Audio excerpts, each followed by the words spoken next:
అండి లోపము. సంఘానికి మనం చర్చ్కి వస్తా కూడా బాప్తిస్మం పొంది కూడా ఏదో ఒక లోపాలతో ఉంటున్నామండి. దేవుని పిల్లైనటువంటి మనలో పరిపూర్ణత రావాలి, లోపాలు లేకుండా సరిదిద్దుకోవాలి. ఎక్కడ లోపం ఉందో మనం దాన్ని గ్రహించాలి. ఎదుటివారి చేత మాటలు అనిపించుకునేటువంటి పరిస్థితికి రాకూడదు.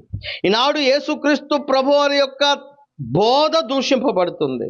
యేసుక్రీస్తు ప్రభువారే దూషింపబడుతున్నారు, దేవుడే దూషింపబడుతున్నాడు. కారణం ఏంటంటే క్రైస్తవుల్లో ఉన్న లోపాలను బయటున్నటువంటి వాడు, దేవుణ్ణి ఎరగనటువంటి వాడు లోపాలను చూసి ఆ లోపాలను బట్టి వాడు దేవుని దగ్గరికి రాకుండా, అసలు రావటం అట్టుంచి దేవుని పేరిట వచ్చేటువంటి సంఘ సభ్యులను బట్టి దేవుని నామానికి అవమానకరంగా మాట్లాడుతూ ఉన్నారు. దీనికి కారణం ఏంటంటే మనలో